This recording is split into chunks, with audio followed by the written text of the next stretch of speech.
Puji nama Tuhan, shalom umat Tuhan, selamat pagi semuanya. Saya percaya kita semua di dalam keadaan yang baik-baik, amin. Pagi hari ini kita telah dibangunkan dengan tubuh yang sehat, kekuatan yang baru Tuhan anugerahkan bagi kita. Dan sebelum kita memulaikan sepanjang aktivitas kita hari ini, mari kita mau bawa hidup kita untuk menyembah Tuhan. Mari kita berdoa. Bapa, kami datang di hadapan-Mu dengan hati yang bersyukur. Berterima kasih untuk rahmat yang baru, untuk hari baru Tuhan berikan bagi kami. Dan pagi hari ini kami rindu memuliakan Engkau. Kami bersyukur, kami percaya sepanjang hari ini kami diberkati. Sepanjang aktivitas kami hari ini, kami adalah orang-orang yang diurapi Tuhan. Karena itu ini hati kami datang, kami bawa di hadapan-Mu. Terima kasih ya Bapa, terima kasih, ini syukur kami. Dalam nama Tuhan Yesus kami berdoa, amin. Mari bawa hatimu, bawa syukurmu di hadapan Tuhan pagi hari ini. Kau yang kami sembah Tuhan. Yesus, segenap hidup kami menyembah-Mu, segenap jiwa kami bersyukur, Kau baik. Oh, terima kasih Yesus, pujian kami hanya tertuju padamu.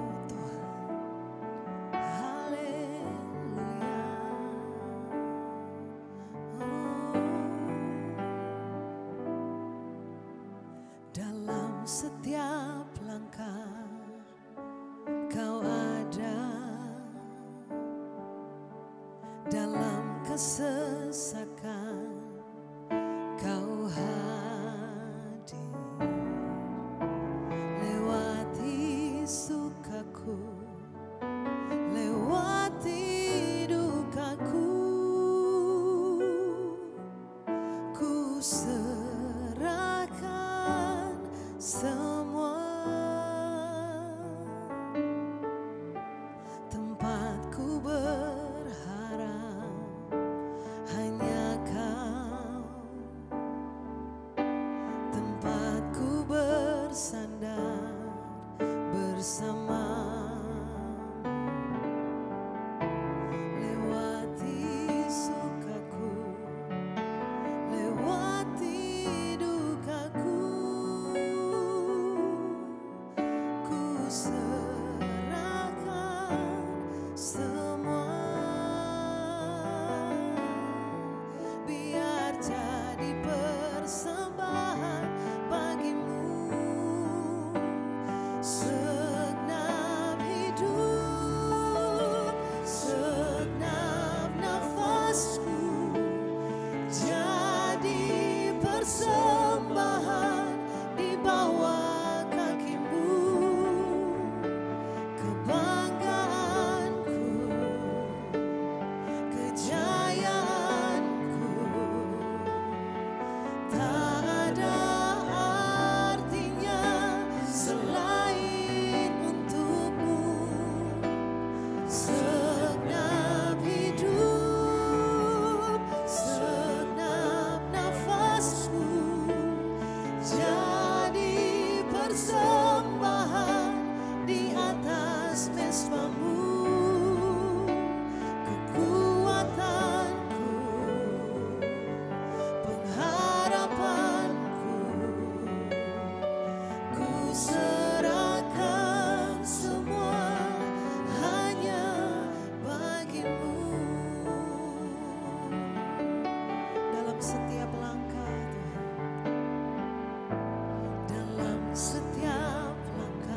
Puji Tuhan, kita bersyukur pagi hari ini semua bangun dengan tubuh yang sehat.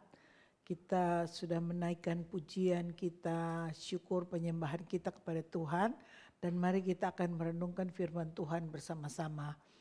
Pagi hari ini kita akan membaca dari Injil Markus pasalnya yang ke-11 ayat yang ke-15 tentang perikop Tuhan Yesus menyucikan bait Allah.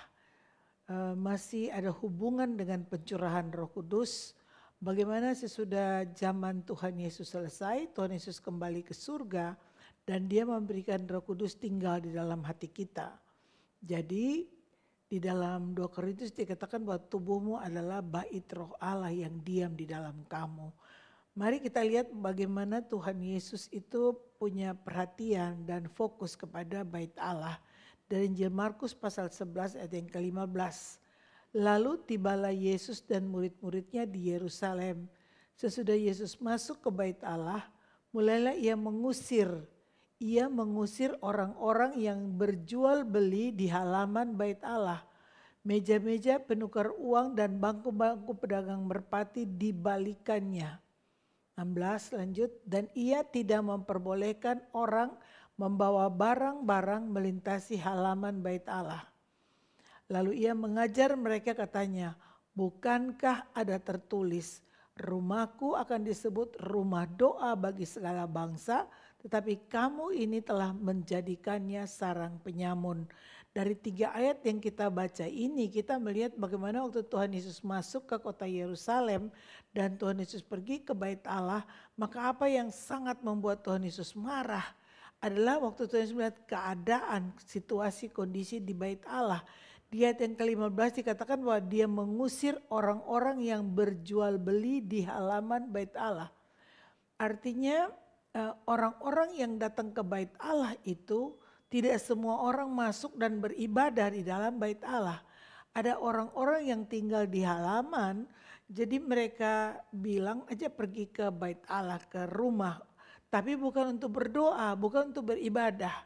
Mereka ada di halaman bait Allah untuk berjual beli.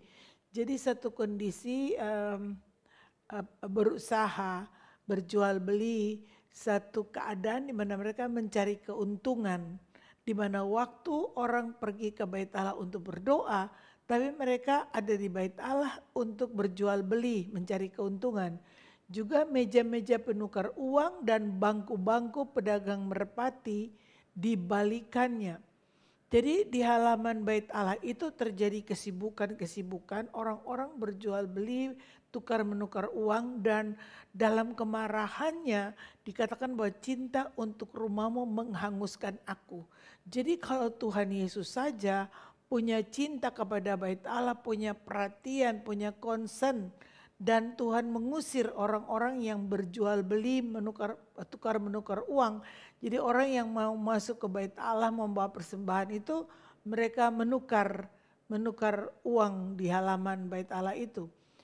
Sebenarnya tidak salah bahwa mereka mau mempersiapkan persembahan untuk masuk ke bait Allah, mempersembahkan korban-korban mereka. Tetapi yang menjadi fokus buat Tuhan Yesus adalah bagaimana mereka ada di bait Allah tapi mereka tidak memperhatikan hal yang penting.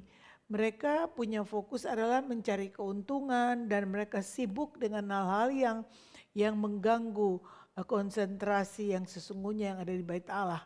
Jadi kita lihat bagaimana Tuhan Yesus membalikkan meja-meja penukar uang, dia mengusir itu semua pedagang-pedagang burung merpati, membalikkan bangku-bangku mereka, dan dia berkata bahwa rumahku akan disebut bahwa menjadi rumah doa bagi segala bangsa. Nah, begitu juga dengan tubuh kita. Tubuh kita ini bagian luar yang kita lihat setiap hari, tapi bagian yang terpenting adalah bagian dalam kita, di mana roh Allah itu memeteraikan roh manusia kita. Itulah yang akan bawa kepada kekekalan. Waktu Tuhan Yesus berkata bahwa dia datang untuk memberikan hidup dan hidup dalam segala kelimpahan, maka kehidupan itu ada di dalam roh kita, roh manusia. Jadi waktu nanti hari terakhir kita di bumi ini, maka tubuh ini debu kembali menjadi debu. Tetapi roh yang ada dalam kita itu kembali ke kekekalan, kembali berjumpa dengan penciptanya, Tuhan dan Juru Selamatnya. Jadi Tuhan memberikan Roh Kudus bagi kita itu adalah untuk menjalani kehidupan kita di dalam dunia ini. Ada penolong, ada roh kebenaran, ada penghibur, dia juga berdoa untuk setiap orang percaya. Jadi mari kita lihat bahwa kehidupan setiap kita yang sudah menerima Roh Kudus harus kita perhatikan, jangan sampai di jiwa kita yang menjadi yang dominan. Jiwa kita dalam jual beli, mencari keuntungan, bisnis, hobi, atau apapun kesenangan-kesenangan, sehingga kita tidak memperhatikan hal yang penting. Ada tertulis, rumahku akan disebut rumah doa bagi segala bangsa. Jadi doa itu adalah persekutuan kita dengan Tuhan. Kita ada di bumi ini dan doa adalah menjadi perantara di mana kita terhubung dengan surga, dan apa yang menjadi kehendak Bapa itu dinyatakan lewat kita orang percaya. Roh Kudus akan membawa hati Bapa kepada kita lewat firman Tuhan. Jadi firman Tuhan Yesus itu adalah firman yang menjadi manusia. Sedangkan di tangan kita Alkitab itu adalah firman yang tertulis. Bagaimana firman yang tertulis itu bisa dihidupkan kepada kita sehingga kehidupan kita bisa menjadi kehidupan yang berdoa.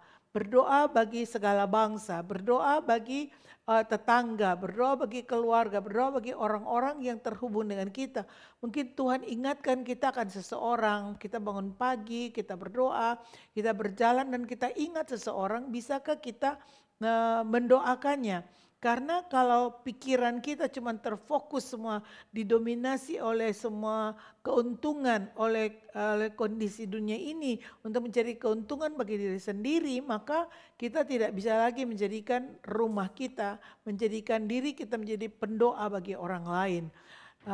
Di dalam Injil Markus pasalnya yang ke-7, ayatnya yang ke-18, pasal yang ke-8, Injil Markus pasal yang ke-8 ayat 36 sampai ayat yang ke-37 dikatakan bahwa begini, apa gunanya seorang memperoleh seluruh dunia? Apa gunanya orang memperoleh seluruh dunia tapi dia kehilangan nyawanya? Ayat yang ke-37, karena apa yang dapat diberikannya sebagai ganti nyawanya. Jadi Tuhan mau bilang bahwa tidak salah untuk kita bekerja, tidak salah untuk kita berdagang, cari keuntungan, itu tidak salah. Tapi harus kita perhatikan bahwa kehidupan kita juga harus menjadi kehidupan yang terhubung dengan Tuhan, kehidupan yang berdoa. Bukan cuma sibuk dengan itu tadi, itu seperti di halaman bait Allah. Di jiwa itu bicara tentang yang menghubungkan antara roh dan tubuh kita. Tubuh ini di bagian luar kita.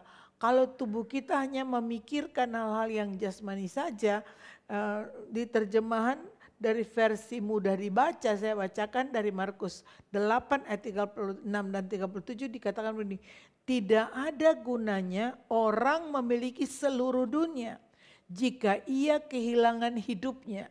Sebab tidak ada sesuatu pun yang dapat diberikan orang untuk mendapatkan kembali hidupnya. Jadi aktivitas kita, kegiatan kita, semua pemikiran kita untuk mendapatkan keuntungan, untuk memenuhi tanggung jawab kita dalam hidup ini tidak salah. Tapi jangan itu sampai menggantikan posisi hal yang penting di dalam kita, yaitu bahwa hidup kita, tubuh kita harus menjadi tempat kediaman Roh Allah, rumah doa bagi segala bangsa. Karena doa itulah yang menghubungkan kita dengan Bapa di surga. Doa itu yang membuat kita bisa menerima akses dari surga. Apa yang Bapa sediakan bagi kita, apa yang menjadi isi hatinya, apa yang menjadi agendanya, apa yang menjadi rencananya. Maka itu akan dia sampaikan kepada kita di dalam doa. Jadi rumahku akan disebut rumah doa bagi segala bangsa. Jangan sampai kita cuma sibuk saja fokus dengan tanggung jawab tugas-tugas keseharian kita. Dikatakan bahwa tidak ada yang dapat menggantikan hidup kita. Tidak ada yang lebih penting daripada hidup kita. Jadi Apa gunanya kita memperoleh segalanya, kekayaan, kehormatan, nama baik, prestasi, semua yang kita bisa capai, apa gunanya kita capai semua itu kalau kita kehilangan hidup. Jadi hidup itu lebih penting daripada sekedar makanan dan minuman dan pakaian. Ada hidup yang lebih penting karena hidup ini akan menuju di kekekalan. Dan hanya satu pribadi, Tuhan Yesus Kristus, yang berkata bahwa dialah kehidupan, kebenaran, dan jalan. Tidak ada seorang pun yang sampai kepada Bapa kecuali melalui Yesus Kristus Tuhan. Dan Yesus itu adalah firman yang hidup. Jadi tanpa firman tidak mungkin kita mengenal Tuhan Yesus. Tanpa firman tidak mungkin kita mengenal apa yang menjadi rencana dan kehendak Bapa. Jadi kita harus baca firman setiap hari supaya kita mengenal pribadi Tuhan Yesus dan kita tahu apa yang menjadi rencananya bagi kita, apa yang disediakan Tuhan bagi kita. Karena hidup lebih penting daripada sekedar makanan dan pakaian. Apa yang dapat diberikan sebagai ganti nyawanya? Bagaimana ia bisa mendapatkan kembali hidupnya? Apa yang dapat diberikan sebagai ganti nyawanya? Jadi mari kita perhatikan bahwa ada hal yang penting harus kita fokus untuk perhatikan, yaitu kehidupan kita, nyawa kita. Sekali kelak kita akan selesai dengan kehidupan ini dan tidak ada apa-apa yang kita bisa bawa di kekekalan. Selain kita bawa hidup yang kita sudah kerjakan di dalam dunia ini. Jadi tidak ada gunanya seorang memperoleh seluruh dunia, bayangkan bukan cuma berapa triliun, Tuhan bilang seluruh dunia. Apa guna yang kamu peroleh seluruh dunia, tapi engkau kehilangan nyawa.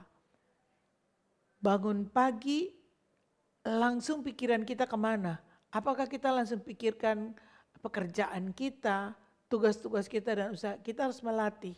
Melatih supaya di dalam kita ritme itu ada tenang. Karena di alam bawah sadar kita, kalau kita tidak bereskan itu, maka kita akan bergerak di dalam semua trauma, ketakutan dan luka-luka yang membuat kita tidak sehat dan tidak bisa bertumbuh dewasa di dalam iman kita. Bagaimana kita bisa bertumbuh dewasa dan bisa sehat dalam emosional kita dan kita menjadi orang percaya yang dewasa adalah waktu kita bisa bereskan semua kondisi-kondisi emosional kita, luka-luka lama kita, semua kesakitan, semua yang ketakutan kita bisa bereskan, izinkan Tuhan masuk. Waktu kita tenang, kita izinkan Tuhan bicara buat roh kita. Tenang masuk ke dalam roh kita, itulah firman yang berkuasa untuk merubahkan kita. Hidup lebih penting daripada sekedar makanan dan minuman. Mari Tuhan Yesus bilang sekali lagi bahwa rumahku akan disebut rumah doa bagi segala bangsa. Mari kita satu di dalam doa. Bapa di surga, hari ini berikan ketenangan bagi kami semua yang terhubung dengan program ini Tuhan. Berikan kami ketenangan, berikan kami Tuhan damai sejahtera. Biarlah firman-Mu masuk ke dalam roh kami dan memberikan kami pengertian bahwa hidup kami ini milik Tuhan. Rumahku harus disebut rumah doa bagi segala bangsa. Hamba melepaskan roh doa bagi umat Tuhan yang ada dalam rumah-rumah, semua suka berdoa dan mendoakan satu dengan yang lain, dan kami akan lihat Tuhan beracara, kami akan lihat kuasa Tuhan dinyatakan, kasih Tuhan, kemurahan Tuhan, kebaikan Tuhan turun dalam rumah-rumah tangga. Semua orang yang kami bawa dalam doa, semua yang kami doakan, tidak ada satupun yang Tuhan tidak jawab. Waktu kami bawa semua di hadapan hadirat-Mu Tuhan, Engkau Allah yang akan menjawab doa-doa kami. Engkau Tuhan yang beracara dengan seluruh kehidupan kami. Tinggikan nama-Mu Tuhan. Hari ini kalau ada yang lain yang mengganggu di pikiran kami, di jiwa kami, biarlah Tuhan bereskan, Tuhan pulihkan, Tuhan sembuhkan. Dan kami mau sehat secara emosional dan kami mau bertumbuh dewasa secara rohani. Berkati kami semua Bapa, dalam nama Tuhan Yesus Kristus kami berdoa. Amin. Puji Tuhan untuk pagi hari ini, Tuhan memberkati kita semua. Shalom.